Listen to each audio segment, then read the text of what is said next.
Next topic होगा कि how do we conserve biodiversity, कि हम बायोडाइवर्सिटी को कैसे कंजर्व करके रख सकते हैं। तो बायोडाइवर्सिटी को कंजर्व करना, जैसे प्लांट्स हैं या एनिमल्स हैं, तो अगर हमें पता है कि कुछ स्पीसीज हैं जो कि ख़त्म होने वाली हैं, जो एंडेंजर्ड हैं, तो उन स्पीसीज़ों को हम प्रोटेक्शन करेंगे। उन स्पीसीज़ की प्रोटेक्शन हम दो तरीके से कर सकते हैं, एक इन सिटू कंजर्वेशन और एक एक्स सिटू कंजर्वेशन।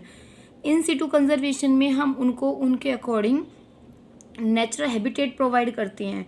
ठीक है, नेचुरल हैबिटेट के अंदर हम उन्हें रखेंगे, यानी कि वो जैसे एरिया में रहना पसंद करते हैं हम उनको उसी तरीके का एनवायरनमेंट प्रोवाइड करेंगे, ताकि वो स्पीसीज हैं वो कंफर्टेबल जोन में रहते हुए हम उनकी प्रोटेक्शन कर सकें, उनकी सुरक्षा कर सकें।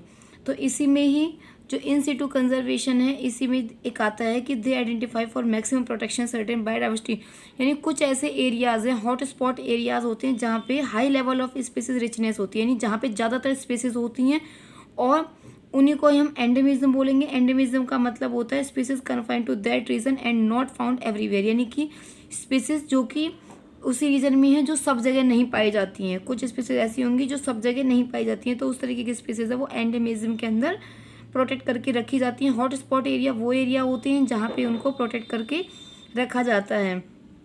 इसके बाद इसी के अंदर, यानी कि अगर हम देखें तो biosphere reserve, national park, sanctuaries, ये सारी चीज़ें होती हैं। तो बायोस्फीयर रिजर्व में एनिमल्स को रखा जाता है, नेशनल पार्क में प्लांट्स को, और सेंचुरीज में भी एनिमल्स को रखा जाता है। और यहाँ के अंदर अगर हम देखें तो 14 बायोस्फीयर रिजर्व्स, 90 नेशनल पार्क का 448 वाइल्ड लाइफ सेंचुरीज यहाँ पे प्रेजेंट होती हैं। India has a history, religious and cultural traditional, यहाँ पे काफ़ी सारे प्रोटेक्शन के लिए ट्रेडिशंस हैं, और काफ़ी सारी चीज़ें ऐसी हैं, कुछ फॉरेस्ट भी, ट्रीज़, वाइल्ड लाइफ स्पीसीज़ जिनको टोटल प्रोटेक्शन दी जाती है, तो उनको हम स्कैटर्ड ग्रुप्स बोलते हैं, जो कि काशी, जैंटिया हिल्स इन मेघालय में, Aravalli hills of Rajasthan, western Ghat, इन सब एरियाज़ के अंदर ये प्रेजेंट होती है। तो the scattered group are the last refugees for a large number of rare and threatened plants.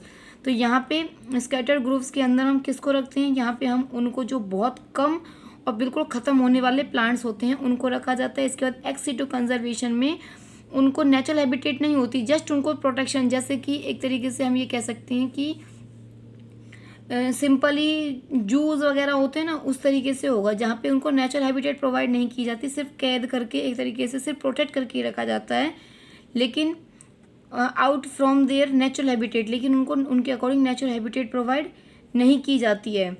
तो इसमें बॉटनिकल गार्डन, वाइस में safari park of this there are many species that become extinct, यानी कुछ स्पीसीज ऐसी हैं जो गायब होने वाली हैं, तो उन स्पीसीजों को एक्स सिटू कंजर्वेशन के अंदर रखा जाता है। और इसमें हम गैमेट्स को भी रख सकते हैं और उनको फर्टाइल कंडीशन प्रोवाइड करके, जैसे एग वगैरह होती हैं, और विट्रो प्लांट्स जैसे जो लेबोरेटरी में हम फर्टिलाइजेशन कराते हैं, उस तरीके से हम उसको लॉन्ग टाइम तक रखा जा सकता है। तो यहाँ पे biodiversity are non political boundaries, इसके अंदर कोई पॉलिटिकल बाउंड्रीज नहीं होती, और इसकी कंजर्वेशन है वो हमें सबको मिलकर करनी होती है अपने देश के हिसाब से।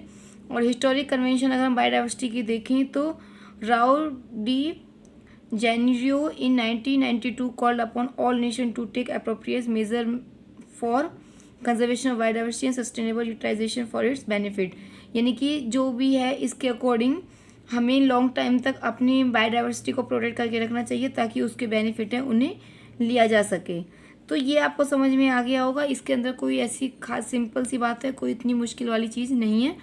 इसमें सिंपल हमें बस ये देखना है कि हम इसको कैसे कंजर्व कर सकते हैं। तो ये हमारे नेचर से रिलेटेड चैप्टर है, बहुत ईजी है। तो सबको इस एनसीईआरटी बुक से इसको रीड कर लेना और इसके नोट्स है वो प्रिपेयर करने हैं।